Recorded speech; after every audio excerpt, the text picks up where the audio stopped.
So now that we got some practice again, it's of course time to dive into those native device features, because ultimately that's what this course section here is about. Now, in case you skipped those previous lectures, which you of course could, you find my current lib folder attached to this lecture here, so that you can replace your lib folder and all the folders and files in it with my lib folder and all the files and folders in there. And if you do that, you should also make sure that you add some dependencies. To be precise, Google Fonts, UUID, and Flutter Riverpod should be added as dependencies, either by just adding them to your pubspec.yaml file like this. Once you then save that file in VS Code with the Flutter extension installed, those packages should be installed automatically. Or you manually visit those package pages and follow the installation instructions you find there. With that all out of the way, we can get started with native device features, and I do want to get started with taking some images. To be precise, when a user adds a new place, the user should be able to use the device camera to take an image for that place. For that, on that add place screen here, I want to add a new input below my title here, and that should be the image input, let's say. So an input that we can use to take an image. And there is no such built-in input that would allow us to use the camera and take an image. Instead, we'll have to build our own. So therefore, that's what I'll do, and I'll do that here in the widgets folder. I'll add an image underscore input.dart file, which will hold the image input logic.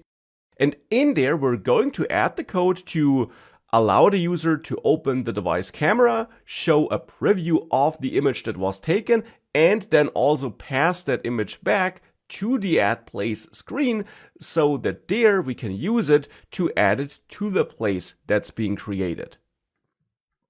So inside here of image input, I'll create a new class and I'll name it image input. And this will actually be a stateful widget, because here we will need to update the UI and manage some state. Now for the moment, I'll set the image input constructor to a constructor that only accepts and forwards the key, so I don't accept any other parameters right now.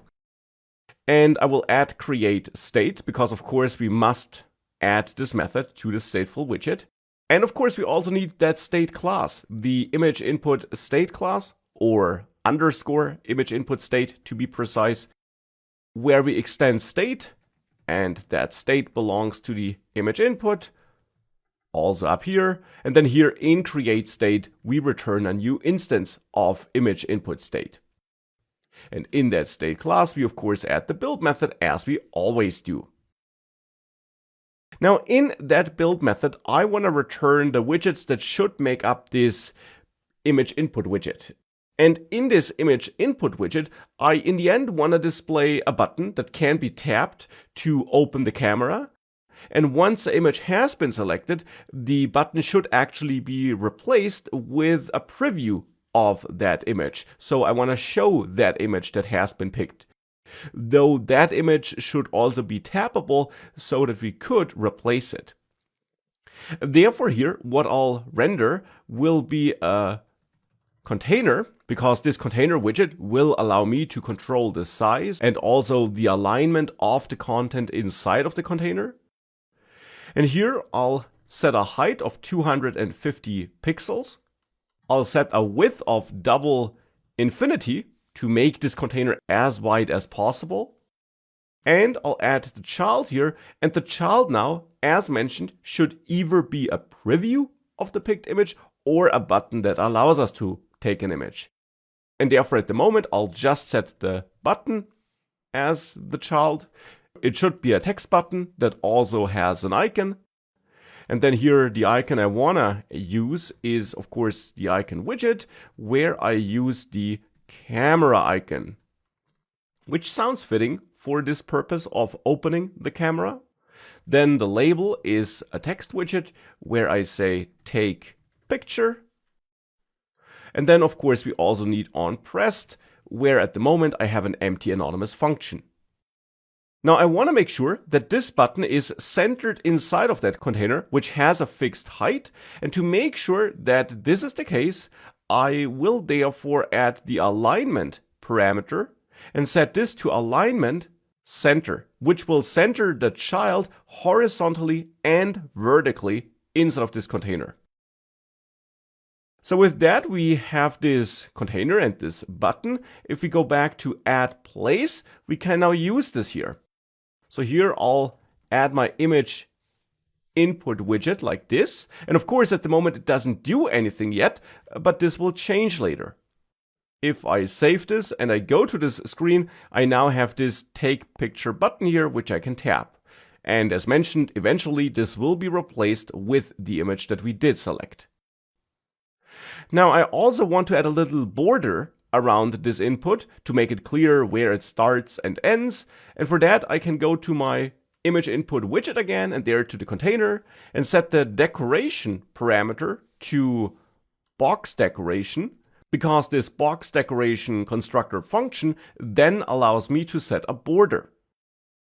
And here we can then create a new border with Flutter's border class, where I could now manually configure the different sides of that rectangle, so the different borders on the different sides, or we use the special all constructor function, which allows us to configure all the borders for all sides in one step.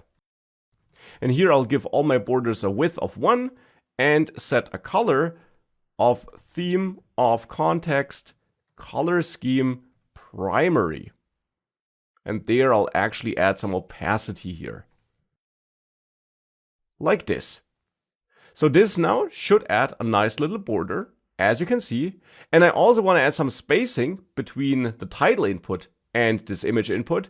And therefore back in add place, we can copy this sized box and add it in front of image input and maybe add 10 pixels of spacing. And with that, if I save this and reload, we now got some spacing between the title input and the image input.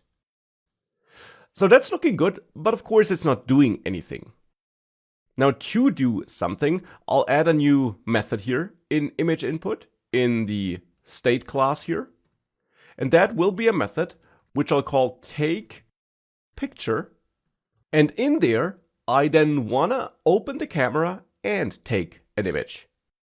Now we'll do this in the next lecture. Here as a last step, I'll connect this function to my button by using it as a value for onPressed.